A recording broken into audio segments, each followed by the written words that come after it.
Assalamualaikum warahmatullahi wabarakatuh.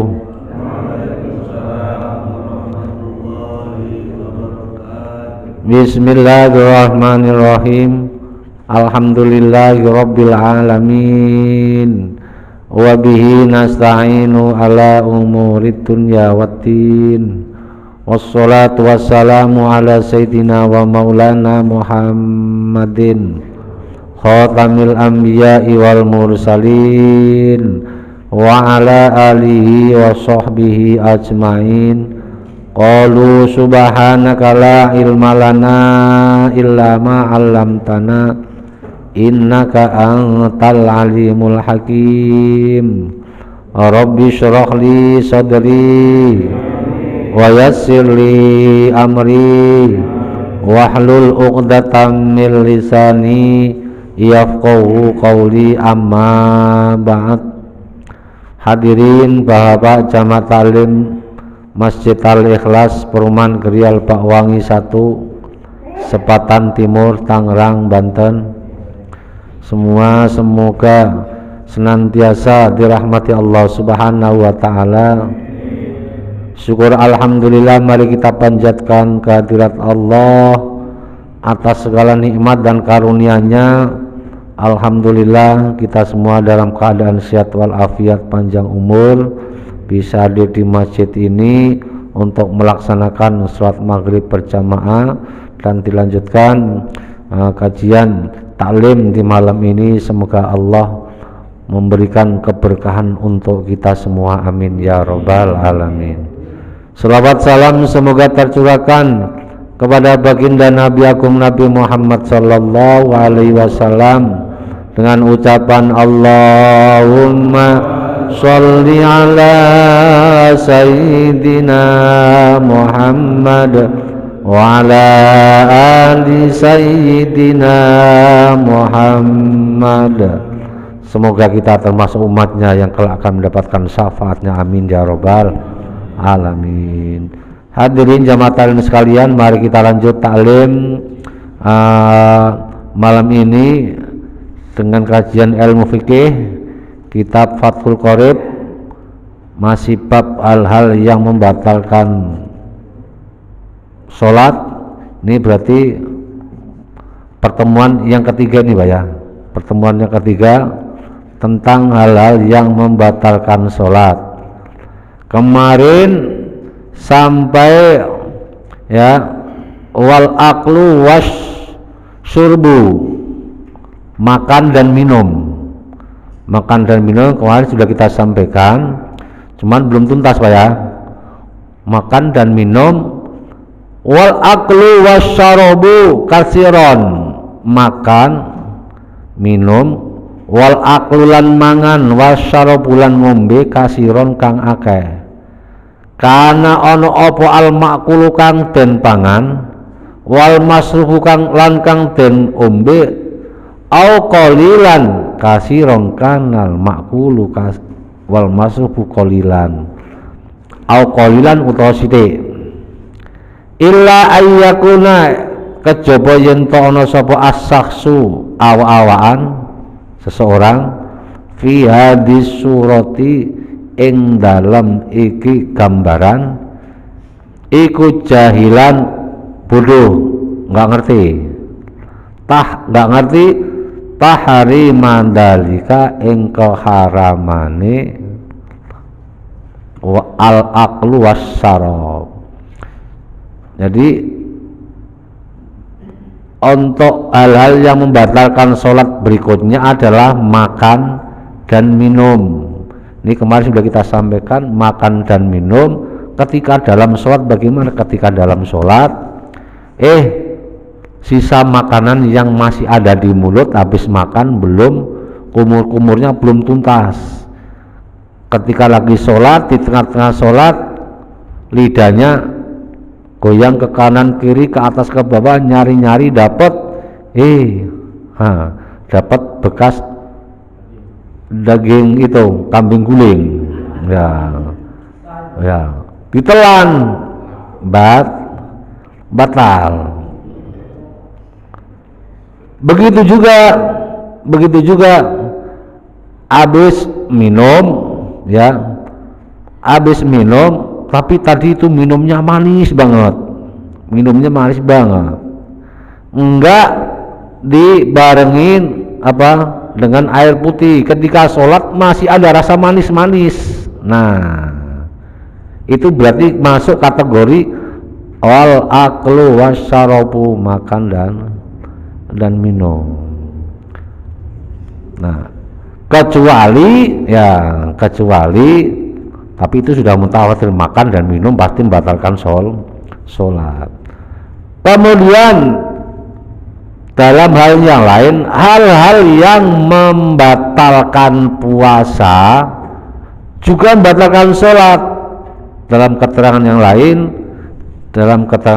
kita ambil contoh, ya, ambil redaksinya ya Pak ya. Watabtulu bimuftirin, dan batal dengan hal-hal yang membatalkan puasa. Apa itu? Wasolali jaufihi wa inkola, sesuatu yang masuk ke perut walaupun sedikit itu bisa membatalkan puasa dan sekaligus membatalkan sholat. Nah, kemudian contoh yang lain, wal aklu wasyarbu, yang membatalkan sholat, ya. Ketika kita lagi sholat nggak kebagian soft, dapatnya soft di halaman nggak pakai tenda, nggak pakai atap, tiba-tiba hujan. Pernah nggak ngalami Pak? Tiba-tiba hujan, ya, tiba-tiba hujan, ya. Kalau kita mau terusin tanggung tinggal tahiyat, kalau kita mau batalin tanggung tinggal tahiyat, ya terusin aja, ya terusin. Hujannya deras, mengguyur muka, milih ke mulut, nggak terasa ditelan, ya lumayan lah seger, nah gitu ya. Batal. Kemudian termasuk apa? Menelan ludah ini batal nggak Pak? Saya tanya, menelan ludah batal nggak? Menelan ludah tergantung, ya tergantung. Karena ludah pada dasarnya itu suci. Kalau ada yang mengatakan menjijikan, ya, kalau menjijikan itu berarti apa? Ludah itu kotor sama suci beda Pak ya. Kotor sama najis beda ya. Ada barang kotor tapi tidak najis, ada barang yang menjijikan tapi tidak najis. Apa itu? Ya udah tahu semua lah, ya. Menjijikan tapi tidak najis, yaitu air sperma. Menjijikan tapi tidak najis, suci. Begitu juga ludah termasuk saudaranya ludah apa Pak? Dahak, ingus, itu suci, tapi wafihi nadurun, dilihat dulu, ya. Ludah, ingus, atau apalagi dahak, itu hukumnya suci, tapi wafi nadurun, dilihat kalau itu keluarnya dari kepala, itu berarti suci. Tapi kalau itu keluarnya dari kepala, berarti kalau orang berdiri, duduk, kok itu ingusnya keluar, atau berarti apa? Ingusnya keluar, liurnya keluar, itu berarti hukumnya tetap suci. Tapi ketika kita lagi tidur, baringan keluar, lah itu kemungkinan besar ingus atau dahak keluarnya dari apa? Dari perut. Kalau dari perut, hukumnya najis. Itu ya. Tapi kalau kita lagi sholat itu nelan ludahnya banyak, nggak jadi masalah. Tapi dengan catatan, karena itu ludah, dahak, ingus itu barang dalam, barang dalam. Kalau masih di dalam tempatnya, masih di dalam mulut, hukumnya masih barang di dalam. Kalau ditelan tidak membatalkan sholat. Tapi kalau itu sudah keluar dari mulut, ya sudah keluar dari mulut, kemudian disamber lagi, ya disamber lagi, berarti apa? Sholatnya batal, masuk kategori al-aklu wasyarabu, makan dan minum. Nah, karena kembali lagi bahwa ada yang mengatakan bahwa apa? Ludah itu kalau selama masih di dalam mulut hukumnya suci, tapi kalau udah keluar dari mulut hukumnya najis. Ada yang mengatakan seperti itu. Karena apa? Karena ludah hukumnya suci. Nah, karena apa? Ludah, dahak itu hukumnya suci karena dalam riwayat hadis Nabi pernah berdahak atau dehem. Percikan dari dak dan dahem itu kena sahabatnya, jebret, ya jebret kena sahabatnya. Atau maunya Pak Aizan lagi bersin berdahak, ya kena Pak Leon, ya kena Pak Leon, kena bajunya atau kena apanya gitu. Begitu kena sahabat Nabi tidak mencuci, tapi cukup malah diusap-usapin di tangannya, di bajunya. Tapi Nabi tidak apa? Tidak menegur, tidak suruh perintah cuci lagi, itu bukan. Itu berarti menggambarkan kalau Nabi tidak menegur, tidak melarang, malah membiarkan, itu berarti hukumnya suci, tidak najis. Nah tadi itu kan udah iler, ya iler kan Inggris kayak iler itu apa? Liur ya. Kalau yang iler itu dia itu orangnya duduk atau berdiri, itu berarti iler itu turunnya dari kepala, dari otak, itu berarti ilernya tidak najis. Kalau ilernya itu keluarnya dari perut, bagi orang tidur itu kemungkinan besar itu iler keluarnya dari perut, itu hukumnya najis. Biasanya kalau keluar dari perut itu baunya apa Pak? Seger ya? Bacin, baunya bacin. Nah itu berarti apa? Najis. Kalau najis, kita tidur ngeces, kena baju kita dipakai sholat, berarti baju kita kena najis. Kalau tidurnya sama duduk, berarti ingusnya dari kepala, nggak jadi masalah. Ya, nggak jadi masalah.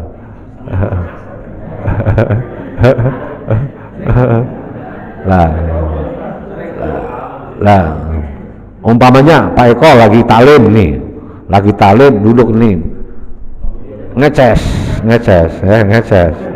dilihatin Pak Retno nih Pak Eko ngeces tuh kena bajunya dipakai sholat, nggak jadi masalah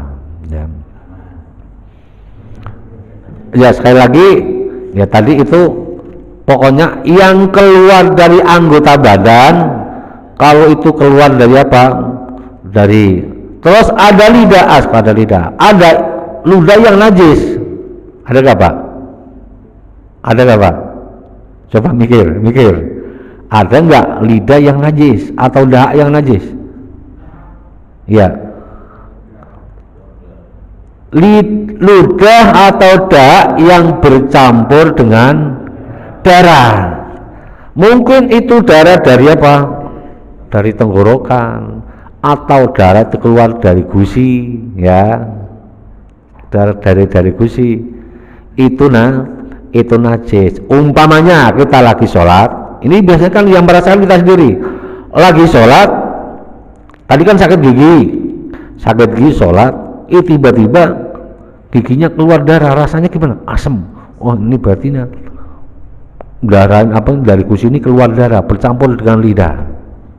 Ini bagaimana? Tahan, kuat nggak nahan? Karena ini masih di dalam, masih kesimpan di dalam. Jangan ditelan. Kalau ditelan sholatnya batal. Kalau ditahan kuat, kalau kuat ditahan baru salam baru buang. Nah, kalau umpamanya bisa buang, di situ ada tisu, ada apa lap, boleh dibuang, ditaruh di sampingnya. Kalau bisa bisa membuang, bisa melepaskan itu nggak jadi masalah. Boleh, boleh. Nanti kalau cuma merasakan lidah nggak batal ya? Kalau merasakan lidah nggak batal. Nah, kalau umpamanya lidah ini biasanya hidung ini kan anyep-anyep aja. Kok ada rasanya asin-asin ini? Seperti ada apa? Seperti ada darah yang keluar dari gusi gitu. Ada. Kalau itu memang kecurigaan kita itu lebih besar bahwa yang keluar ini darah, ya jangan ditelan. Kalau murni ludah itu hukumnya suci, boleh ditelan.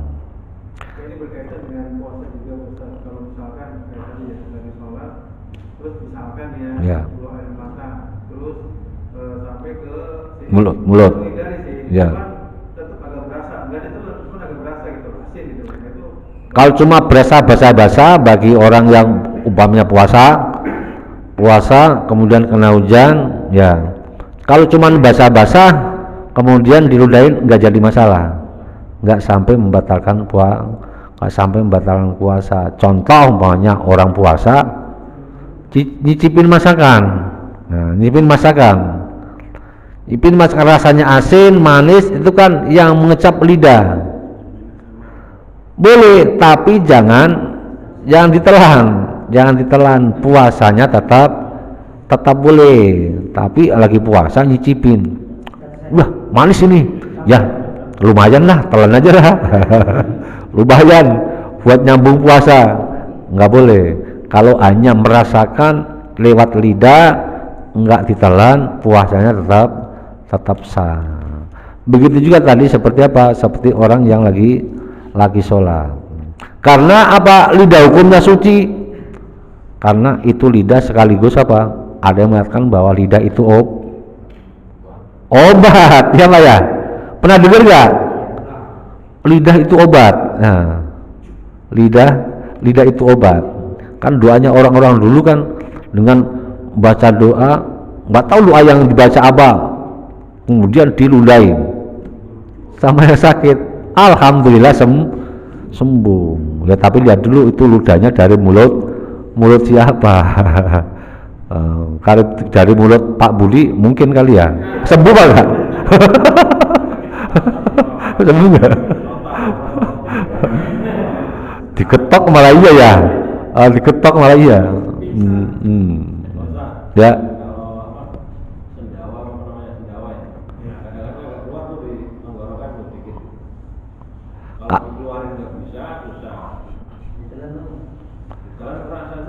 Oh, kalau sendawa itu kan cuma angin, Pak, angin.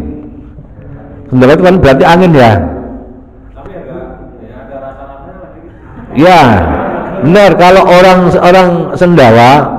sendawa ini contohnya umpamanya habis makan durian kebanyakan, atau orang ini tanda-tanda mau masuk angin, ya. Ini biasanya sendawa.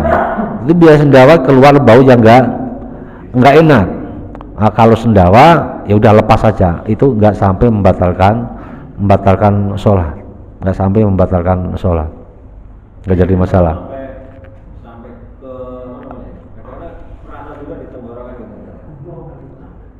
Kalau masih di dalam pangkal tenggorokan, umpamanya orang mau muntah, ya seperti orang mau muntah, tapi masih di pangkal tenggorokan, nggak keluar dari ke mulut, itu nggak sampai membatalkan puasa. Contoh lagi, umpamanya kita lagi sholat, ghairil maghdubi alaihim waladdallin,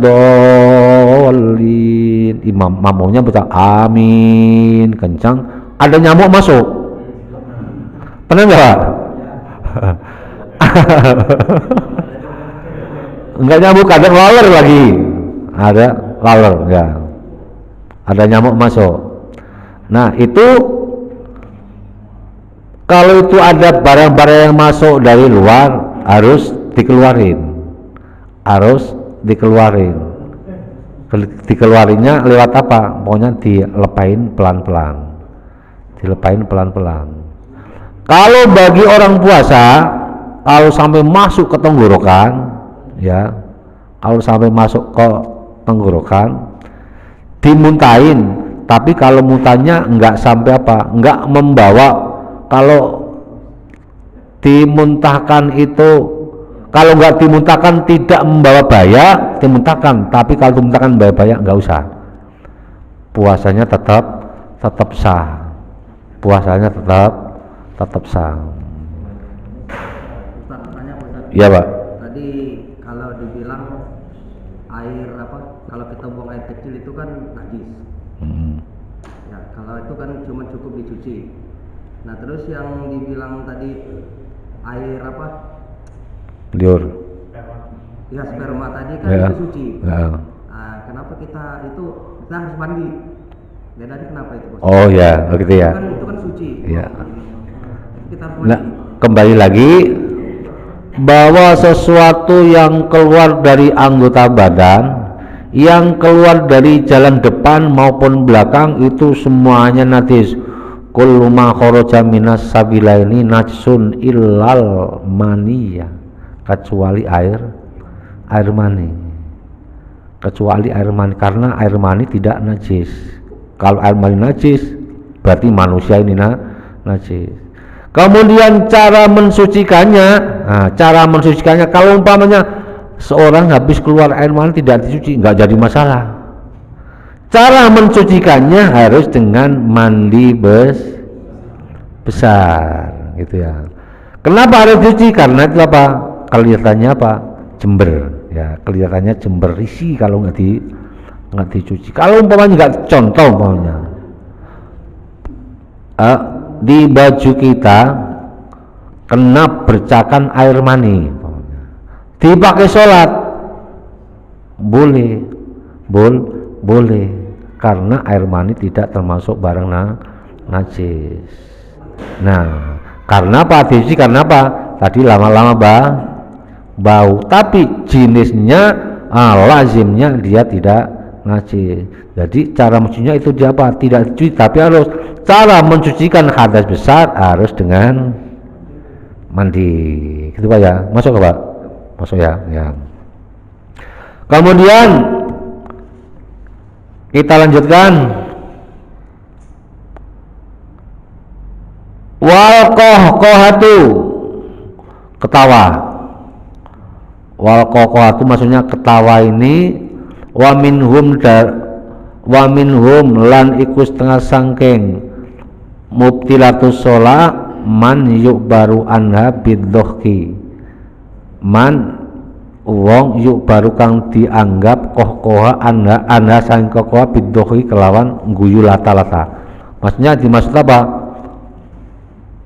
Ketawa agi sholat, ketawa yang mengeluarkan suara, tertawa yang mengeluarkan suara ini bisa membatalkan sholat. Tapi kalau tertawanya hanya apa? Membuka mulut, mesem, walaupun itu lama ya, sampai tidak mengeluarkan suara, itu tidak jadi mahjan, tidak diperbolehkan adalah apa?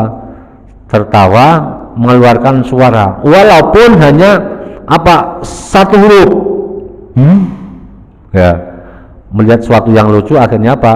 Ketawanya nggak bisa lucu, nggak bisa ditahan, akhirnya apa? Lagi sholat keluar itu suara, itu bisa membatalkan sholat. Wariddatu, murtad. Wahya utai murtad iku qatul Islam, megot Islam biqaulin au fi'lin, biqaulin kelawan ucapan au fi'lin utawa kalawan perbuatan.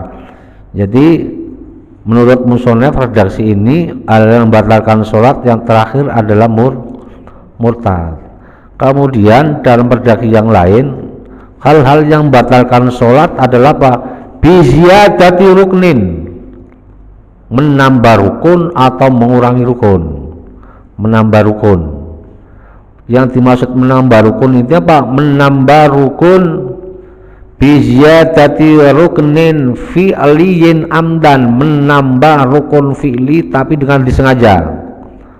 Sujudnya ditambah, rukuknya ditambah, rakaatnya ditambah, tapi nambahnya dengan sengaja. Tapi kalau nambahnya lebihnya ini karena lupa, nggak jadi masalah. Tapi kalau sengaja ditambah, ini bisa membatalkan sholat, menambah rukun fi'li. Tapi kalau menambah rukun qauli boleh nggak Pak? Kalau menambah rukun qauli nggak jadi masalah. Umpamanya ya, tadi habis baca Fatihah sambil nungguin imam baca surat panjang, baca Fatihah lagi, boleh, nggak jadi masalah, nggak jadi masalah. Berarti yang tidak diperbolehkan menambah biziyadati ruknin fi'liyin amdan, menambah rukun fi'li dengan sengaja. Menambah nggak boleh, mengurangi juga tidak boleh. Termasuk menambah dan mengurangi rukun fi'li tadi kan tidak diperbolehkan. Kemudian mengurangi rukun. Nah, kalau mengurangi rukun ini baik rukun fi'li mau rukun qauli. Contoh kalau rukun fi'li jelas ya, rukun fi'li jelas, rukuk ditinggal udah pasti batal, atau dua rukun dilipat jadi satu, i'tidal dan rukuk ya, i'tidal dan rukuk dilipat jadi satu. Habis rukuk kalau i'tidal belum sampai sami Allahu liman hamidah langsung balik. Nah, ini berarti apa? I'tidal dan rukuk dilipat jadi satu, itu tidak boleh. Kemudian termasuk mengurangi rukun qauli adalah ketika kita membaca Fatihah. Ya, hati-hati Pak ya, membaca Fatihah. Karena membaca Fatihah tidak boleh dikorupsi, tasjidnya, hurufnya itu tidak boleh dikurangi. Kalau mengurangi hurufnya itu berarti apa? Fatihahnya kita kurang, nggak sempurna. Kalau nggak pas berarti kita mengurangi rukun sholat. Makanya inilah pentingnya kita belajar memperbaiki bacaan Al-Quran. Ada yang ditinggal yang satu yang Fatihah itu. Oh ya, kecuali makmum masbuk. Nah, perhatiin sholat munfarid dan sholat jamaah nanti ada kalanya itu bedanya gimana? Dia sholat jamaahnya tidak sahnya sholat jamaah itu tidak menjadi sholatnya dia apa? Batal, bukan? Batal. Contoh umpamanya ya, contoh kita lagi sholat jamaah. Ketika kita lagi sholat jamaah, kita mendahului gerakan fi'li kita, mendahului gerakan imam. Itu berarti jamaah kita sudah gugur. Pahala jamaahnya sudah gugur. Tapi sholat kita tetap sah. Gitu. Termasuk makmum tadi kan Fatihah menjadi rukunnya sholat harus dibaca.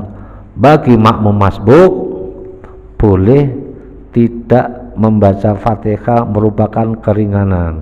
Nah, karena apa seperti itu? Begitulah pentingnya sholat jamaah. Sekali lagi,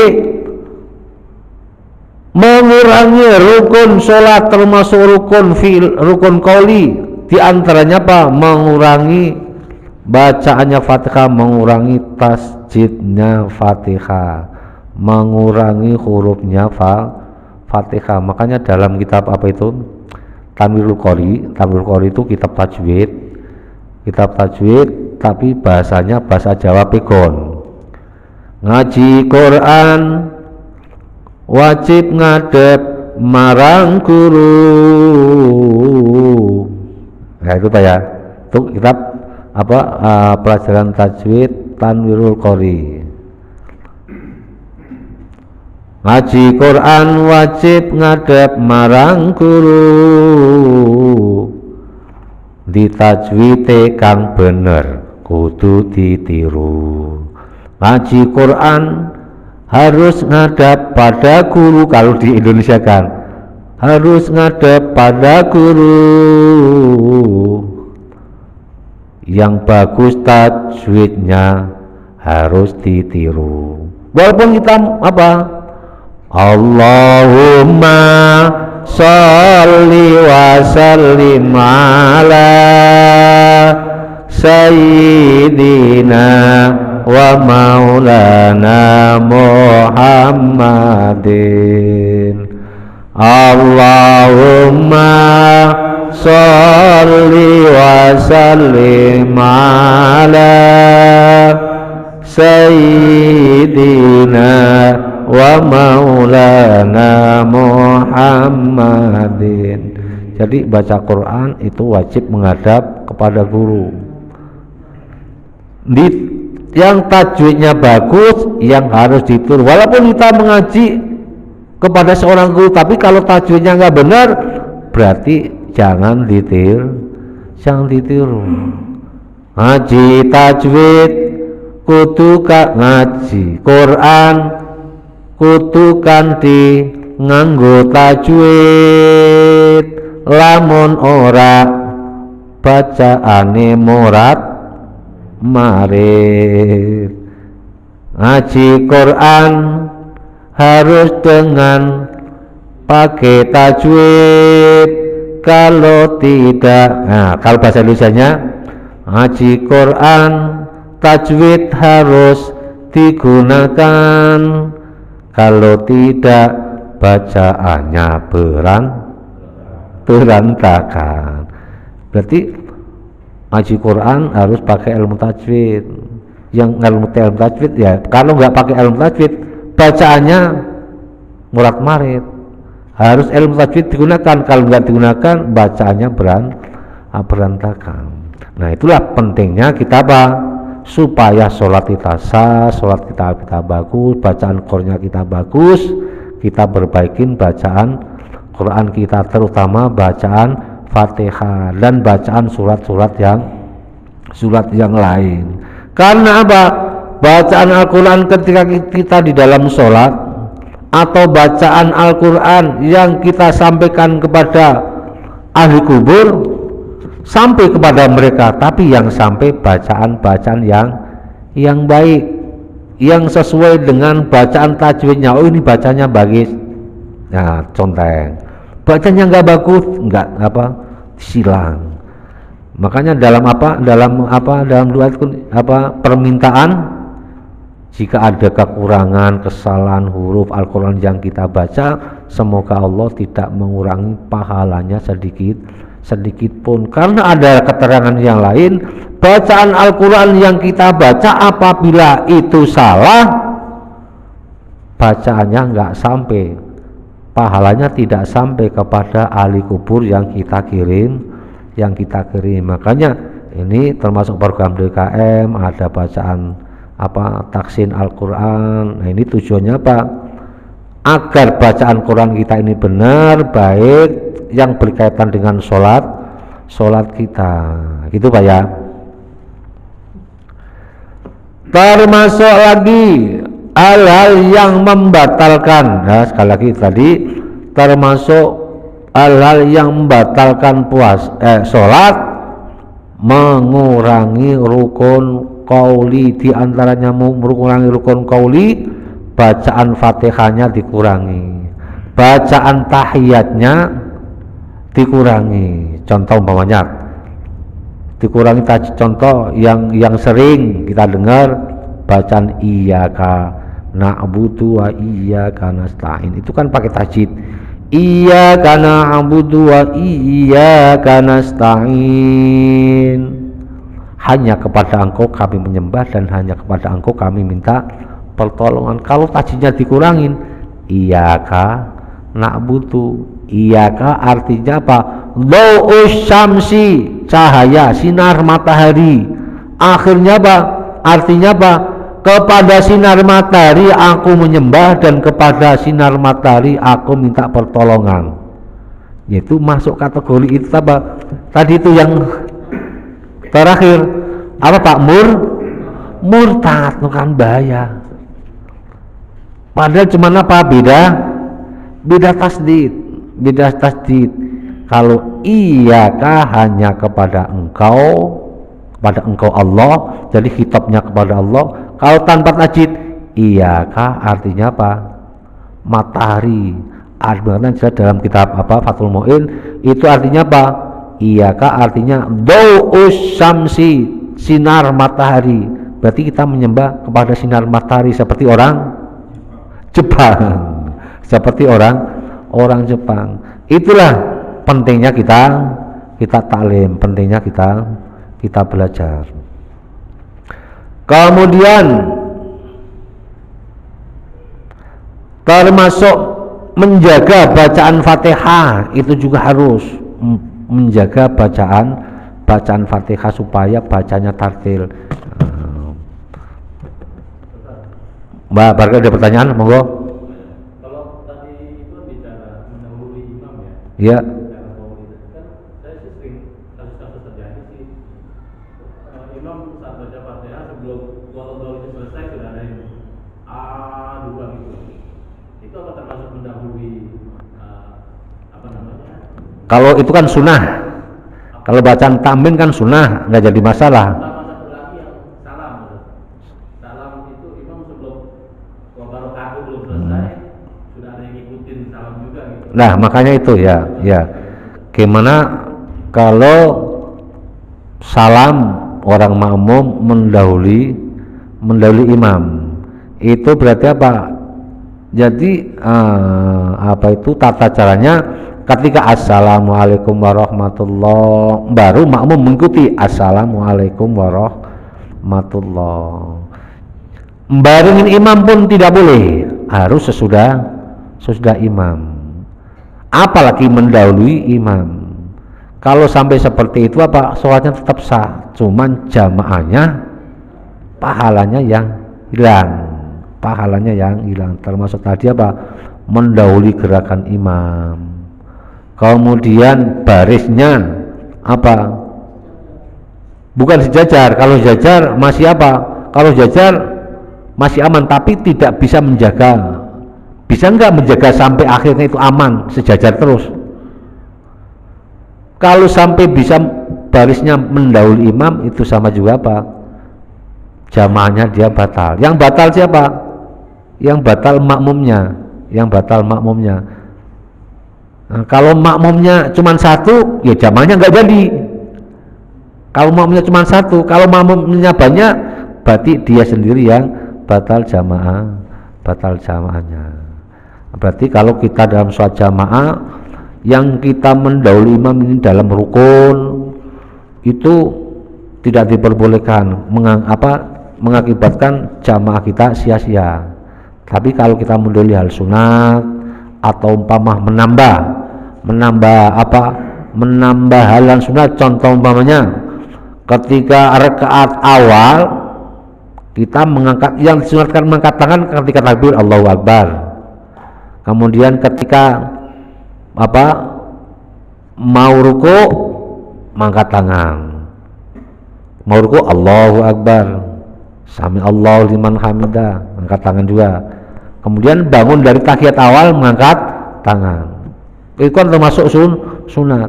Umpamanya ketika rakaat awal baru satu rakaat Allahu Akbar mengangkat tangan, boleh enggak? Boleh, tidak membatalkan sholat walaupun dia itu menambah gerakan sunat.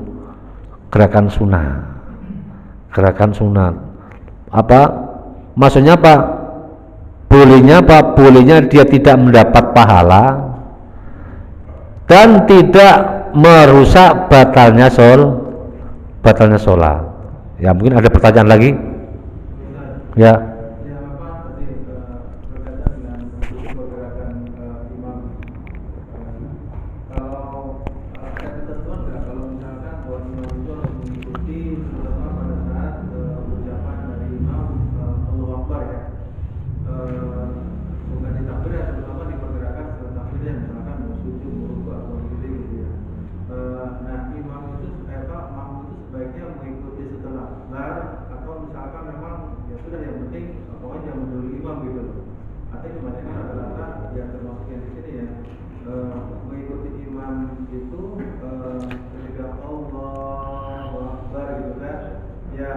masih apa, kalau misalkan sujud imam yang udah sujud dan baru kita ikutin, tapi tidak menunggu barang selesai gitu loh.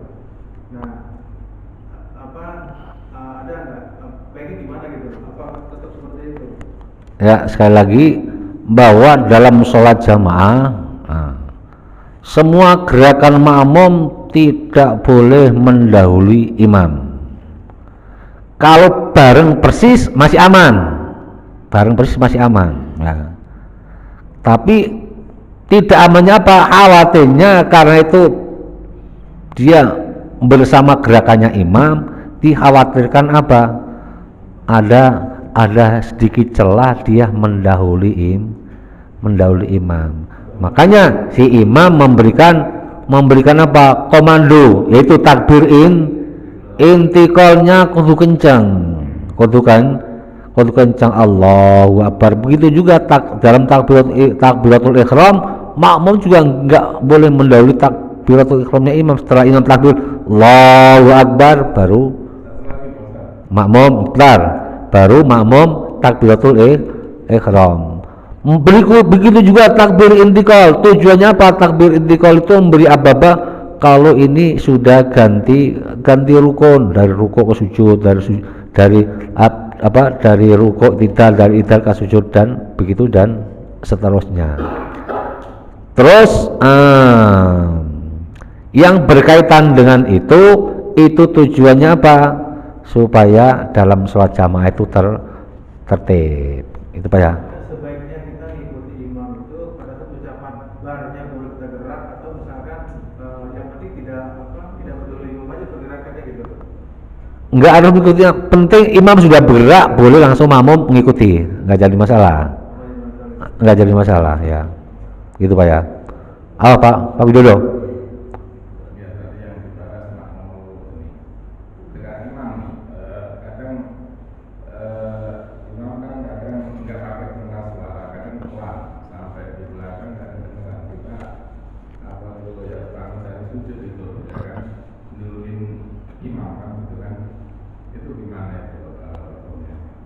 Nah, inilah tuntutan untuk kita. Makanya kalau kita kalau kita sudah tahu, kita jadi imam supaya takbir intiqalnya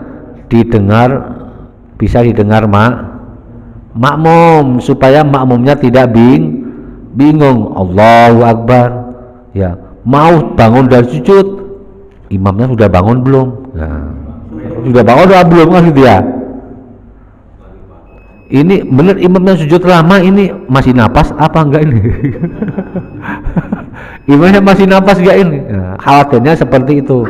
Makanya itu aja Pak, ada takbir intikal. Kalau umpamanya ada inisiatif imamnya itu maunya sholat siang hari, imamnya takbir intiqalnya pelan. Berarti apa? Boleh jamaah di belakangnya sebagai wakil imam, wakil imam ada salah satu takbirnya kencang, Allahu Akbar. Nah, makanya itulah diperlukan ya, orang yang sholat jamaah yang softnya persis di belakang imam itu harus yang apa? Berpotensi, itu ya Pak ya, berpotensi. Karena apa? Suatu saat kalau imamnya berhalangan, dia yang berhak mengganti imam, Jadi makanya kalau sholat jamaah, Pak Irman jangan di sono, jangan pojok sono, di sini Pak Jono, di sini Pak Ritno, di sini gitu. Jangan anak-anak ditaruh di belakang saya gitu Pak ya. Nanti kalau ada jadi masalah, nggak ada ngingetin, pawang harus yang di dekat-dekat sini gitu. Itu tujuannya seperti itu. Berarti itu seperti Pak Widodo ya. Nah, jadi kalau imamnya tetap takbir yang nggak kencang, lah bagaimana mensiasati? Ya berarti apa? Pakai perasaan, depan kita sudah bangun belum dari sujud, sudah bangkit belum dari sujud. Jangan sampai apa? Kita nengok imam belum bangun dari sujud, kita sujud lagi, malah tambah kacau. Ayo Pak, halo Pak Widodo, ngantor apa melek? Oke.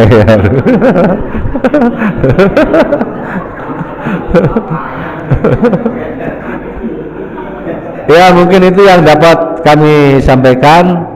Ya monggo. Kalau sengaja memperlambat gimana Pak? Gimana Pak? Sengaja memperlambat Ki- ikut bareng dengan gerakan imam. Nah, misalkan kita sujud terakhir nih, sujud terakhir kita nambah doa yang panjang. Kalau saya lagi ya, boleh memperlambat dari imam hanya satu, ketika tahiyat akhir. Imam sudah assalamualaikum warahmatullah, kita masih meneruskan membaca doa yang agak lumayan, boleh. Tapi selain itu tidak boleh terlambat. Kalau kita terlambat dari imam, nanti ketinggal rukun bersama imam, itu yang tidak diperbolehkan. Kalau yang salam terakhir itu boleh. Imam sudah salam, assalamualaikum warahmatullah. Kan suka di sujud terakhir tuh suka ada nambahin sujud. Jadi imam sudah terakhir dia masih sujud aja gitu. Boleh itu kan nyusul itu sujud terakhir masuk salam, masuk tahiyat akhir kan, nggak jadi masalah. Tapi sebaiknya apa? Hanya yang diperbolehkan terlambat dari imam itu hanya ketika tidak bareng salamnya makmum agak ada jeda agak lumayan gitu. Assalamualaikum warahmatullah, kita masih belum buka salam, itu boleh. Tapi kalau kita sujud akhir sampai lama, imam sudah baca salam, baca tahiyat terakhir masih sujud, wah ini berarti udah tinggal jamaah ini. Udah tinggal jamaah, perlu dicek ini bapak ini sujud terus, mudah-mudahan husnul khotimah. Ada lagi Pak sebelum tutup? Cukup ya? Ya mungkin ini yang dapat kami sampaikan, mudah-mudahan ada manfaatnya untuk kita semua. Bismillahirrahmanirrahim. Allahumma sholli wa sallim ala sayyidina Muhammad wa ala ali sayyidina Muhammad. Ya Fatahu ya Alim iftah lana fathan qariba wa alimna ilman nafi'a. Allahumma alimna ma 'allamtana, alimna ma la 'allamtana, alimna ma yanfa'una, alimna ma la yanfa'una, innaka ta'lamu wa la na'lamu wa anta 'allamul ghuyub. Allahumma inna na'udzubika min ilmin la yanfa' wa min qalbin la yakhsha wa min nafsin la tasba wa min du'ain la yustajab wa min syarri dzalikal arba' bi rahmatika ya arhamar rahimin. Allahumma jalla auladana wa talamidana wa ahli baitina wa man hadara fi hadhil jamaah min ahli ilmi wa ahli ibadah wa ahli taqwa wa ahli iman wa ahli quran wa ahli dzikri wa ahli du'a wa ahli khair. Wa tajalna wa iyyahum min ahli syarri wadh-dhair innaka ala kulli syai'in qadir. Rabbana atina fid dunya hasanah wa fil akhirati hasanah wa qina adzabannar. Wa sallallahu ala sayyidina Muhammad wa ala alihi wa sahbihi wa sallam. Subhanaka rabbika rabbil izzati amma yasifun wa salamun alal mursalin walhamdulillahi rabbil alamin. Al-Fatihah. A'udzu billahi minasy syaithanir rajim. Bismillahirrahmanirrahim. Alhamdulillahi rabbil alamin arrahmanir rahim maliki yaumiddin. Iyyaka na'budu wa iyyaka nasta'in ihdinas siratal mustaqim siratal ladzina an'amta 'alaihim ghairil maghdubi 'alaihim waladdallin. Amin.